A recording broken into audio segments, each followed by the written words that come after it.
Luz y tinieblas. Cuestiones varias de espiritualidad católica por el padre José María Iraburu.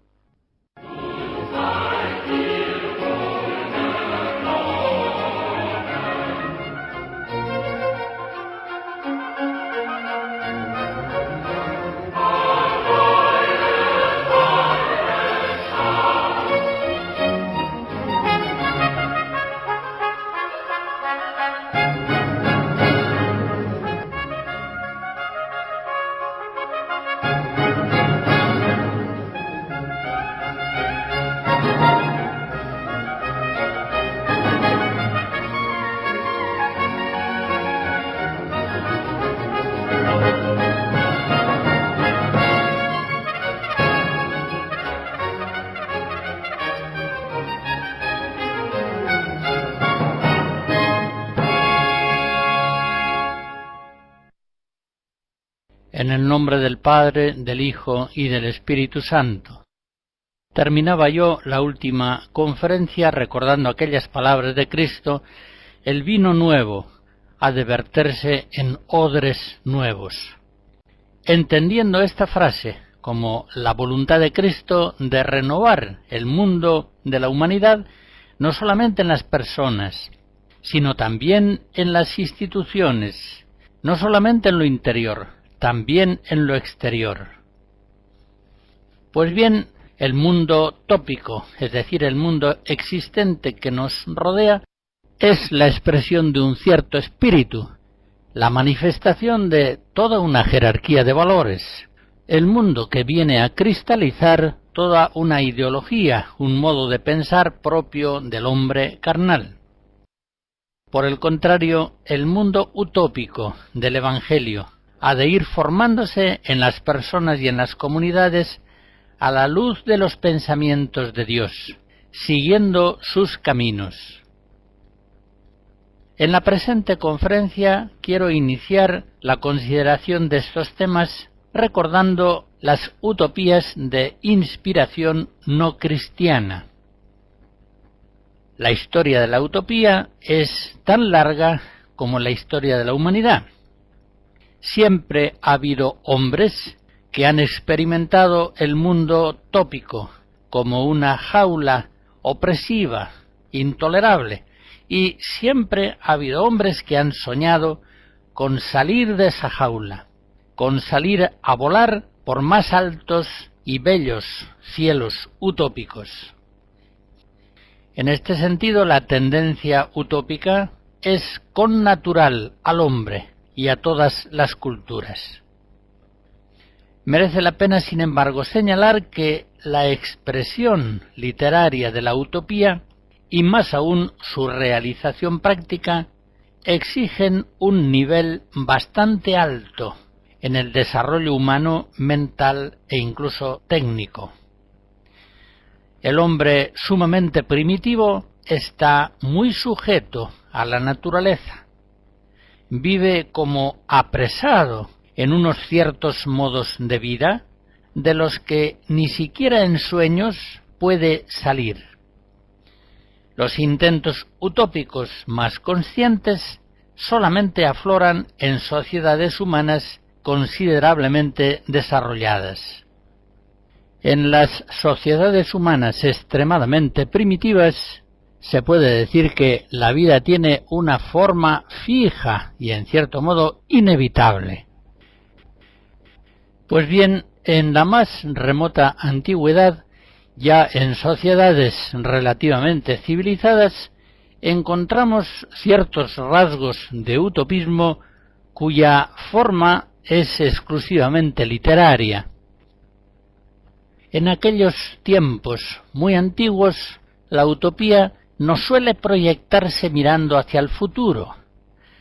Más bien la utopía se sitúa en el pasado, en una edad de oro, en un jardín del Edén, solamente conocido por los antepasados, y que llega al conocimiento de los presentes por medio de leyendas o ambiguos y dudosos recuerdos. Homero, en la Odisea, habla de los feacios, que tenían barcos que surcaban los mares sin timón, obedeciendo el pensamiento de los marinos.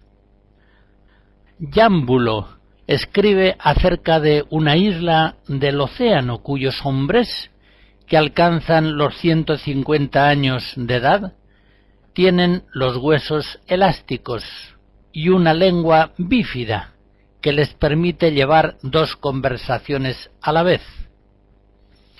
Heródoto mezcla sus historias con leyendas fantásticas sobre amazonas e hiperbóreos. Virgilio, en sus églogas, recoge el mito de una maravillosa edad de oro, por supuesto ya pasada. Estamos pues ante mitos, sueños, leyendas, en el fondo divertimentos del espíritu sin mayor valor. Utopías fantásticas, puramente literarias. Es quizá el filósofo Platón, hacia el año 400 antes de Cristo, el primero que manifiesta un pensamiento utópico en forma organizada y clara. Con relativa libertad respecto a los prejuicios tópicos de su tiempo, él, en el libro La República, concibe y expresa un orden social nuevo y mejor, que no afecta a toda la sociedad, a todo el Estado, sino a los que él llama los custodios o guerreros, una aristocracia que debe dirigir la sociedad. El utopismo de Platón, este noble ateniense, se fundamenta en su filosofía idealista y también en su pesimismo sobre el hombre vulgar que forma la sociedad tópica. En el libro El Sofista escribe Platón que la gran masa no tiene los ojos del alma limpios para contemplar la verdad divina. Por eso él propone para los jóvenes guerreros unas nuevas normas pedagógicas destinadas a formar gobernantes filósofos, hombres perfectos, capaces de elevar la vida del pueblo. Esta comunidad aristocrática de dirigentes diseñada por Platón ha de mantenerse unida teniendo en común mujeres, hijos y bienes, y ha de observar cuidadosamente un conjunto de normas eugenésicas por las que se desarrolla una procreación selectiva y se rechazan los nacidos defectuosos. En el libro de las leyes, escrito ya en su ancianidad, reconoce Platón la dificultad de realizar sus proyectos y admite ya la propiedad y la familia, aunque eso sí, regulando su existencia minuciosamente. Estas y otras indicaciones utópicas, como se ve, no tienen gran valor, por no decir que no tienen ningún valor, y denotan una sujeción mental al orden tópico de su tiempo bastante considerable. En todo caso, es notable en Platón el talante utópico de su pensamiento idealista, una actitud que procura investigar cómo ha de configurarse la realidad del mundo visible en una mayor conformidad con el orden perfecto del mundo de las ideas, que es invisible, tal como él alcanza a conocerlo. En el libro de la República escribe Platón: es posible que haya un modelo en el cielo para quien quiera contemplarlo y regular por él el propio gobierno de las cosas de la tierra. Es una frase esta platónica que nos recuerda el Padre Nuestro, así en la tierra como en el cielo. es decir, el orden de las cosas terrenas, debe regirse por el orden de las cosas divinas celestiales. Ciertamente en las creaciones utópicas influye mucho el estado de ánimo del autor que las concibe. Platón, concretamente, estando decaído por el suicidio de Sócrates y por la derrota de Atenas bajo el poder de Esparta, levanta en su utopía un monumento ideal en el que las opiniones y las costumbres del mundo real solamente se estiman aceptables en la medida en que se adaptan a la armonía de las ideas divinas. Este gran filósofo, Platón, con la esperanza de llegar a construir una ciudad ideal, se trasladó incluso a Siracusa, pero allá sufrió graves calamidades, llegó a ser vendido como esclavo. Vuelto a Atenas, fundó la academia y hasta el fin de su vida siguió siendo un profesor bastante desdeñoso con las realidades humanas concretas. No logró ser un apóstol convincente y nadie entró por el camino de sus ideas utópicas. Siglo y medio más tarde, sin embargo, hacia el año 250 a.C., el filósofo y místico Plotino sueña con fundar en la Campania una ciudad, a la que pondría por nombre Platonópolis, la cual siguiera las leyes ideales diseñadas por el filósofo Platón. Pero también este intento acabó en fracaso. Muchas decepciones obligaron a Plotino a desistir de su quimera y, abandonado por sus discípulos, se mantuvo siempre en su serena contemplación filosófica idealista. Son, hay que reconocerlo, innumerables en la historia los utopistas que finalmente se han quedado solos con sus sueños. Como comprobaremos más adelante en el curso de estas conferencias, solamente la fuerza del Espíritu Santo, la fuerza del Evangelio, ha podido dar lugar a utopías estables y armoniosas. Escucharemos algunos cantos religiosos de la antigua Europa cristiana.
Es indudable que el modo de pensamiento utópico llega a su plena expresión en el libro Utopía de Santo Tomás Moro. Ya sabemos que este canciller y humanista llegó a ser mártir y santo, murió en 1535.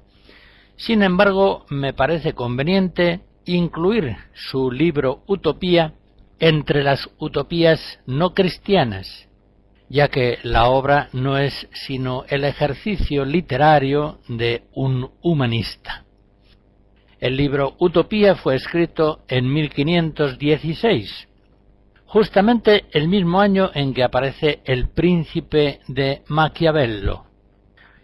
Y así como el libro de Utopía abre el género moderno de la literatura utópica, puede decirse que El Príncipe de Maquiavelo orienta la política moderna hasta el tiempo presente.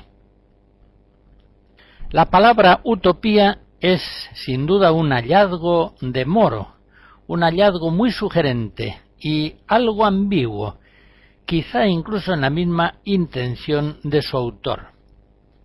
Si la U inicial equivale al prefijo griego ou, pronuncio en castellano, en ese caso utopía significa simplemente lugar inexistente. Pero si equivale a eu, como Eulogio, el hombre que habla bien, Eugenio, el bien nacido, en tal caso utopía significa lugar feliz. La primera acepción es la que ha prevalecido en la tradición cultural, pero la segunda, eutopía, tiene también en su favor razones válidas. Concretamente, en una edición inglesa del libro Utopía en el siglo XVI, se lee en el apéndice este verso: mi nombre no es utopía, sino más bien eutopía, lugar de la felicidad. El libro primero de la Utopía introduce la obra con un diálogo entre Moro, el autor, y el navegante Rafael, que ha conocido ocasionalmente la isla de Utopía. Ya la lectura de este libro primero de la Utopía nos hace comprender las grandes facilidades que el género literario utópico tiene para la crítica social. Leyendo esta primera parte del libro de Moro, lo que a uno le extraña es que no le hubieran cortado la cabeza antes. Efectivamente, la descripción crítica que en ese comienzo del libro se hace del mundo de su tiempo, cuando se da un capitalismo incipiente, un paso traumático del campo a la ciudad, una competencia económica salvaje, una crisis definitiva de la sociedad medieval, es una descripción francamente terrible y quizá sea lo más sincero de este extraño libro de Utopía. En esas primeras páginas del libro, Moro hace ver que señores y caballeros, obispos, abades y frailes, no se contentan con ser los mayores vagos del mundo, sino que además son cruelmente nocivos para la sociedad, sobre todo para con los pobres. En contraposición a los pobres, entre los cuales Moro ve también muchos vagos y bandidos, están los ricos, rapaces, inmorales e inútiles, así los califica, hombres duros que merman cada día un poco más el salario de los pobres, no sólo con ocultos fraudes, sino con públicas leyes. Tomás Moro muestra de un modo muy elocuente y persuasivo la inmensa maldad y dureza del mundo tópico de su tiempo. Y así escribe: cuando miro esos estados que hoy día florecen por todas partes, no veo en ellos, así Dios me salve, otra cosa que la conspiración de los ricos, que hacen sus negocios so pretexto y en nombre de la República. Y estas maquinaciones las promulgan como ley los ricos, en nombre de la sociedad, y por tanto también en nombre de los pobres. Pasemos a el libro segundo de la Utopía. En él, Rafael, el navegante que ha conocido Moro, describe el singular mundo de la utopía que está situado, como suelen estar situadas muchas veces las utopías, en una isla. Hay en ella varias ciudades, todas iguales entre sí, y reina en la isla una prosperidad laboriosa. Todos sus ciudadanos alternan trabajos manuales e intelectuales, alternan también vida urbana y vida rural. Gracias a la racionalización inteligente del trabajo y a la eliminación sistemática de la vagancia, 6 horas diarias de trabajo son suficientes. No hay en Utopía, en aquella isla, no hay pobres, y son bastantes los servicios de comedor, de guarderías, de hospitales, que son gratuitos y comunes. 1/7 de los excedentes producidos por el trabajo se entrega a los países pobres. Y el lujo en Utopía no solamente está prohibido, sino que incluso está ridiculizado. El oro y la plata, por ejemplo, se emplean para hacer orinales, adornos infantiles o grilletes para esclavos y delincuentes. De tal modo que se produzca un desprecio social hacia el oro y la plata, los ídolos de aquel tiempo. En la Utopía de Tomás Moro hay sin duda rasgos tópicos, es decir, reflejos de la época en que se escribe la obra. Existen esclavos, por ejemplo, esclavos que en el tiempo del Renacimiento fueron introducidos poco a poco, siendo así que en la Edad Media habían desaparecido. Tomás Moro, en el libro Utopía, describe ciertas ingeniosidades, como por ejemplo los huevos empollados no por gallinas, sino por una temperatura constante. Encontramos también sugerencias desconcertantes, como cuando se indica la conveniencia de que el hombre y la mujer, para hacer posible una elección conyugal responsable, se exhiban mutuamente desnudos el uno al otro. Hay anticipaciones considerables como la introducción del divorcio, el irenismo religioso, en el que a nadie se persigue por sus convicciones religiosas, o la opinión de que la sociedad produce primero los ladrones y luego los ahorca. En la obra Utopía se propone una cierta religio communis, una religión de corte humanista, sin mortificación alguna, una religión que viene a expresar el neopaganismo renacentista y que suscitó lógicamente no pocas reticencias sobre la ortodoxia de la obra.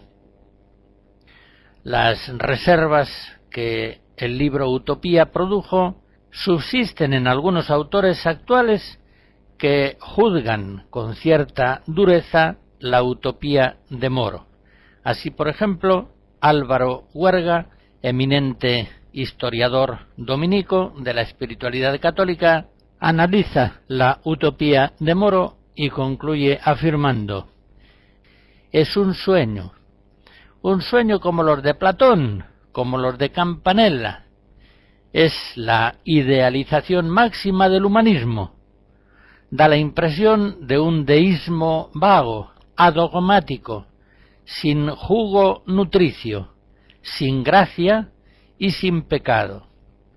Y sigue diciendo: en el mundo irreal, como ficción, la utopía posee su encanto, pero en el orden religioso, que es el que más nos interesa, dejando al margen las intenciones políticas, la utopía es muy deficiente.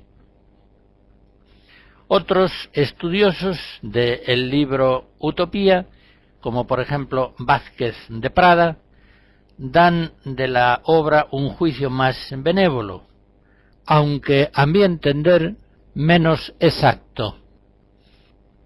Dice así: esta es la lección que quiere darnos el autor.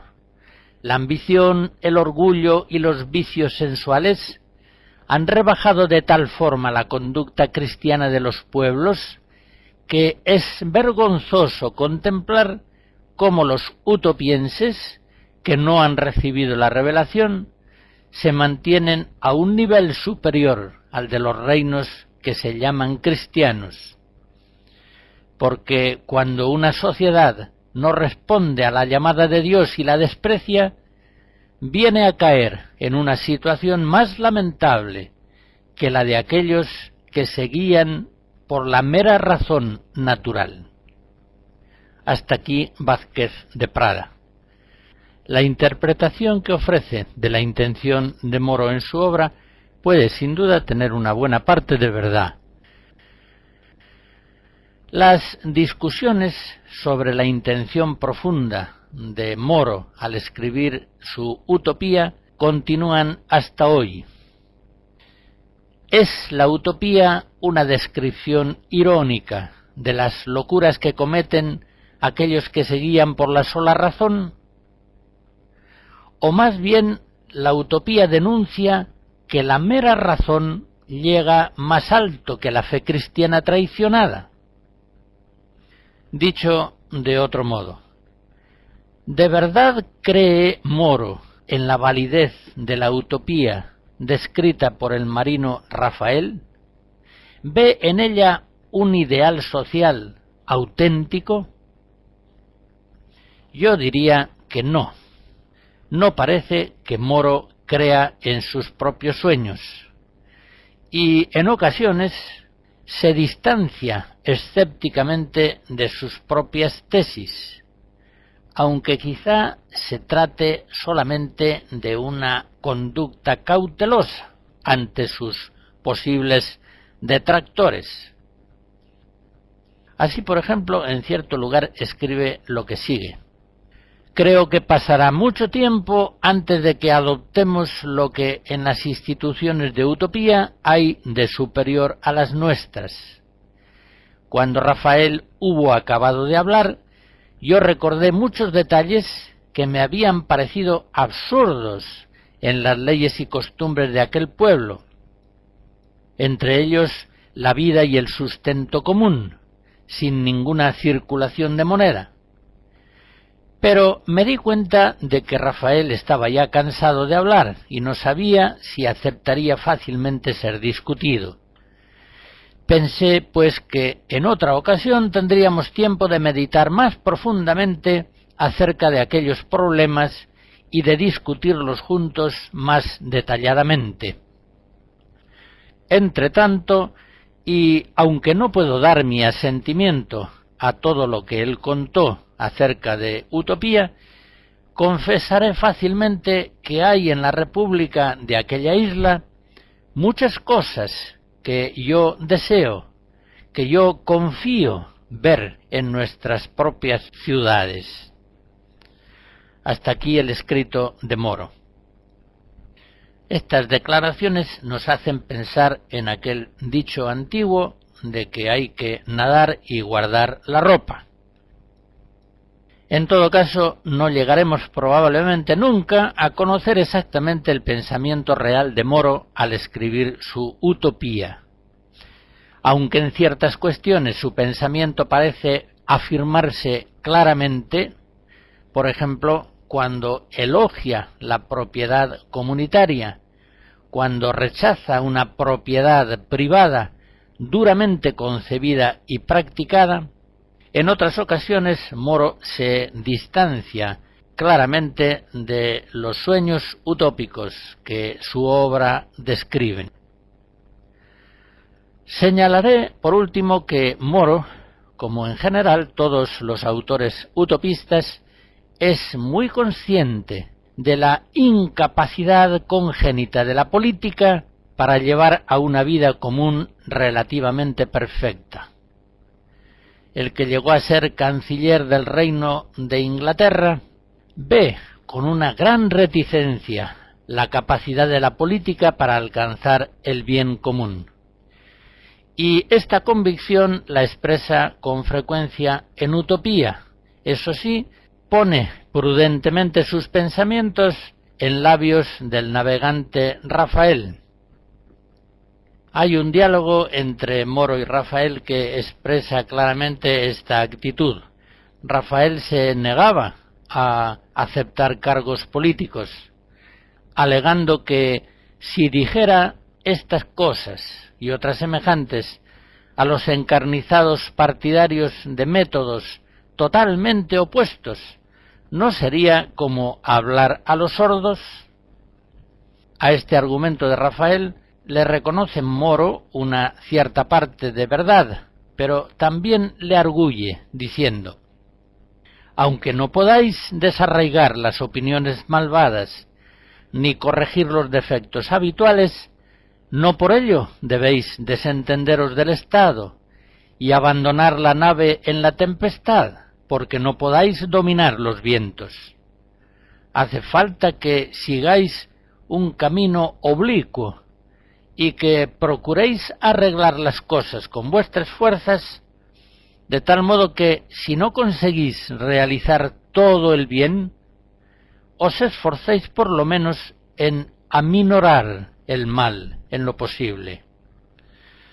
Expresa Moro con esta doctrina la clásica tesis del mal menor, que a Rafael no le convence, y por eso le arguye diciendo: de esta manera sólo puede acaecer que al dedicarme a cuidar la locura de los demás, me vuelva loco yo como ellos. Cuando deseo decir verdades, se me hace necesario decirlas. No sé si el decir mentiras sea propio de un filósofo, pero ciertamente no lo es para mí. Y sigue argumentando: si debemos pasar en silencio, como si se tratase verdaderamente de cosas raras y absurdas, todo lo que las pervertidas costumbres de los hombres hacen considerar inoportuno, será preciso que ocultemos de los ojos de los cristianos la mayor parte de lo que Cristo enseñó y prohibió, todas aquellas cosas que él susurró a oídos de los suyos, mandándoles que las proclamasen desde las azoteas. La mayor parte de esas verdades difiere mucho de la manera de vivir actual.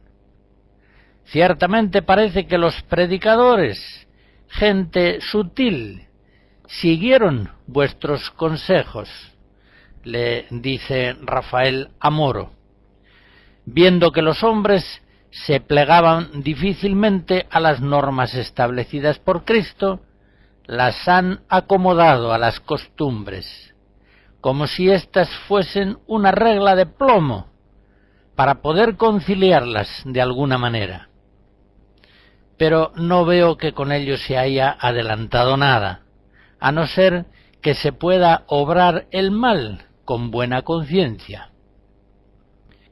Y sigue argumentando Rafael: tampoco sería yo de ninguna utilidad en los consejos de los príncipes, ya que si opinase de manera diferente de la mayoría, sería como si no opinase, y si opinase de igual manera, sería contribuir a su locura. No distingo, pues, el fin de vuestro camino oblicuo, según el cual decís que hay que procurar, a falta de poder realizar el bien, evitar el mal por todos los medios posibles. No es el Consejo Real lugar para disimulos, ni es posible cerrar los ojos. Se hace preciso aprobar allí las peores decisiones y suscribir los decretos más pestilentes. Y pasa por espía, incluso por traidor, quien no hace elogio de medidas malignamente aconsejadas. Por tanto, no hay ocasión de realizar allí ninguna acción benéfica, ya que es más probable que el mejor de los hombres sea corrompido por sus colegas políticos, que no que les corrija, ya que el perverso trato con éstos, o bien le deprava o bien le obliga a disfrazar su integridad e inocencia con la maldad y la necedad ajenas. Tan lejos está, pues, de obtener el resultado propuesto con vuestro pretendido camino oblicuo. Hasta aquí la argumentación de Rafael, en la que, en el fondo, es Moro el que está expresando su pensamiento. Recordemos al respecto algunas fechas. Tomás Moro escribía estas reflexiones tan reticentes respecto a la política en el año 1516. Fue nombrado Lord Canciller de Inglaterra en 1529. Dimitió de su cargo y se retiró al campo en 1532, apenas 5 años de gobierno, queriendo marginarse de algunas determinaciones perversas del rey Enrique VIII, en las que no quería comprometer su propia conciencia. Y 3 años más tarde, en 1535, su santa cabeza, por ser incapaz de aprobar los crímenes del rey, fue violentamente separada de su cuerpo en la Torre de Londres. Sir Thomas More, el autor de la Utopía, es hoy Santo Tomás Moro, patrono de todos los políticos cristianos.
La obra de Santo Tomás Moro que acabo de comentar inaugura el género literario que podemos llamar utópico, la literatura utópica, que en el Renacimiento produce una serie innumerable de obras más o menos valiosas. Y aunque algunas podrían considerarse dentro del utopismo cristiano, que más adelante estudiaremos, al menos el conjunto ha de incluirse, lo mismo que la utopía de Moro, entre los sueños utópicos profanos. Podemos recordar, por ejemplo, La ciudad feliz de Patrizzi, 1551, La ciudad del sol de Campanella, 1602, Cristianópolis de Andrea, 1619, la famosa Nueva Atlántida de Bacon, 1627, el libro El océano de Harrington, 1659, que influyó posteriormente en la Constitución de los Estados Unidos. Todas estas obras utópicas citadas y otras varias no tuvieron realizaciones sociales consecuentes. Se quedaron simplemente en el papel como sueños utópicos, en los que se diseñaban sociedades ideales. Posteriormente a estas obras utópicas de inspiración renacentista y de condición exclusivamente literaria, ahora ya bajo la inspiración del socialismo, hacia 1800, comienzan a diseñarse comunidades utópicas, que unas veces tienen una realización exclusivamente literaria, pero que en algunos casos pasaron a experimentos prácticos. Los primeros iniciadores de las comunidades utópicas de inspiración socialista surgen todos en Europa, estimulados por los horrores sociales de finales del siglo XVIII y del siglo XIX, ocasionados por la Revolución Industrial, y al mismo tiempo alentados por las inmensas esperanzas de progreso despertadas en aquel tiempo por la ciencia, el maquinismo, la ilustración, proyectaron sus sueños utópicos en unos escritos entusiastas y trataron a veces de realizarlos en comunidades utópicas que casi siempre se intentaron en los Estados Unidos de América, tierra entonces abierta a hombres y a intentos nuevos. Allí fue donde conocieron estas comunidades socialistas utópicas sus precarios éxitos y sus grandes fracasos. Podemos recordar, por ejemplo, la obra de El Conde de Saint-Simon, que muere en 1825. Es, a través de sus escritos reformistas, uno de los impulsores del utopismo socialista. Claude-Henri de Rouvroy, que este era su nombre, al paso de los años fue captando cada vez con más lucidez el desorden caótico de la sociedad en la que vivía, y fue convenciéndose también progresivamente de que el mundo no debe ser gobernado por principios abstractos, por tradiciones irracionales o por impulsos revolucionarios ciegos, sino por la razón actuando sobre los hechos, mediante la ciencia positiva.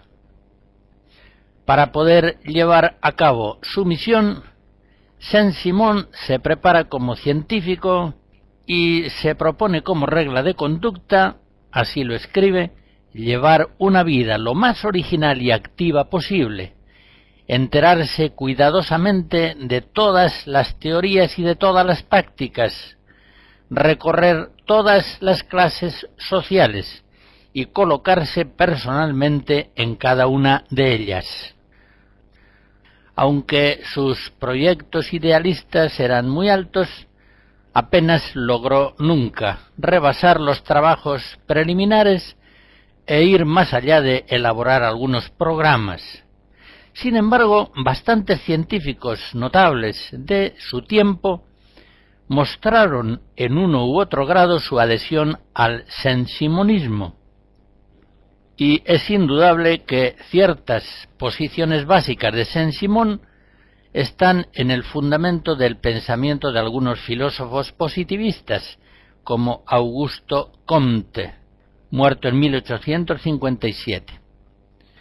Algunos saint-simonianos, como por ejemplo Enfantin, con sus 40 apóstoles en el retiro de Menilmontant, intentaron poner en práctica los ideales de su maestro, pero el fracaso fue rápido y rotundo.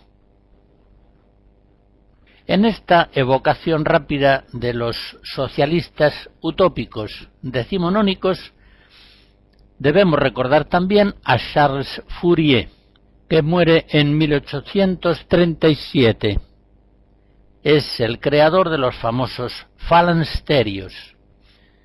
Su experiencia inicial como comerciante en Lyon, en Francia, le hizo consciente de la mala organización del trabajo, de la producción y de la distribución de bienes en la sociedad. Aborreciendo el capitalismo y el comercio, se fue orientando hacia el cooperativismo y trató de construir comunidades utópicas, laboriosas, en las que viniera a lograrse una armonía de vida muy superior a la existente en la sociedad tópica de su tiempo. El falansterio de Fourier ha de instalarse en el campo, con un gran edificio central, comidas en común, convivencia sencilla y una organización sumamente cuidadosa del trabajo, con el fin de conjugar adecuadamente las tendencias y posibilidades de todos los miembros del falansterio. Estas comunidades utópicas diseñadas por Fourier habían de tener unos 1.600 miembros.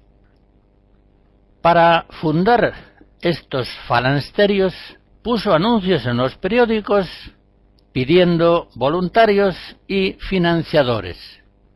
Y de hecho los falansterios de Fourier fueron intentados en los Estados Unidos, en Francia, en África, en Brasil, en Rusia. En total llegaron a formarse unas 30 comunidades, algunas de las cuales lograron cierta prosperidad económica. Pero, nótese bien este dato, ninguna de ellas duró más de 12 años, lo cual ha de considerarse un gran fracaso. Una comunidad utópica es valiosa cuando muestra una capacidad de perdurar en el tiempo en una forma próspera y ordenada. Fourier era un tipo ingenioso y entusiasta, y ciertamente influyó mucho en el movimiento obrero francés, así como también en el cooperativismo. Él anticipó el Canal de Suez, y no pocas de sus intuiciones fueron desarrolladas más tarde por otros maestros del utopismo moderno, psicosocial, que luego recordaremos brevemente. Entre los socialistas utópicos también debe ser recordado el inglés Robert Owen, muerto en 1858. De origen humilde, llega a ser uno de los mayores industriales británicos, hasta que en 1820 deja sus empresas para lanzarse a sus experiencias comunitarias y cooperativistas. A él precisamente se debe la palabra socialismo, en cuanto contrapuesta al término individualismo. Recordaré por último entre los socialistas utópicos al francés Étienne Cabet, muerto en 1856. Jurista en Dijon y diputado, él fue en Francia el iniciador del primer partido comunista, y en su viaje a Icaria describe una utopía que polarizará en buena parte el movimiento obrero de su tiempo, al menos como idea inspiradora.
Norteamérica es sin duda el país del mundo en el que más se han desarrollado las comunidades utópicas.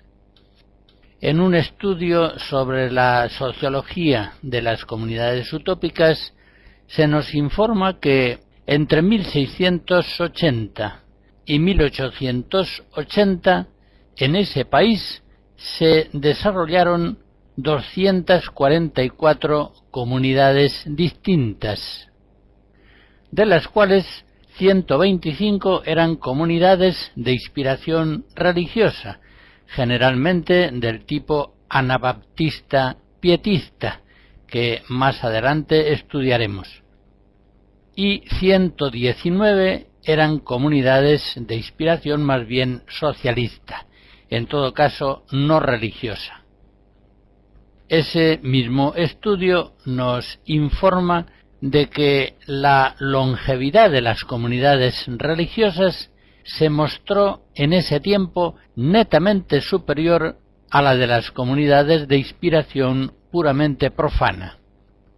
Y es lógico, esas comunidades religiosas utópicas se han formado con una inspiración espiritual más profunda y gozan de una estructuración comunitaria incomparablemente más estable y armoniosa. Una observación antes de terminar esta conferencia. Yo presiento que algunos de mis oyentes, al escuchar las descripciones de los intentos utópicos de inspiración no cristiana, se sientan un tanto desconcertados e incluso incómodos. Pero les pido un voto de confianza. Considerar con una atención benévola los intentos de la humanidad para tener acceso a unas formas de vida comunitaria y social más dignas, más nobles que las que se dan en la sociedad tópica en que se vive, será para nosotros un prólogo valioso a la hora de considerar la vida nueva comunitaria que el Espíritu Santo está queriendo realizar en el pueblo cristiano.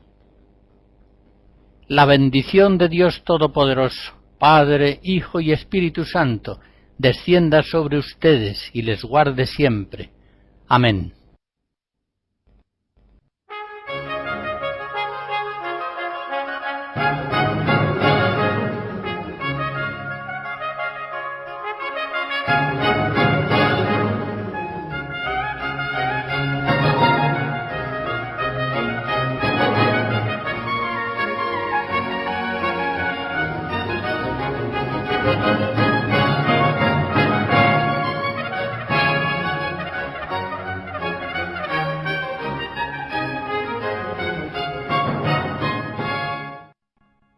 Hemos escuchado Luz y Tinieblas, cuestiones varias de espiritualidad católica por el padre José María Iraburu.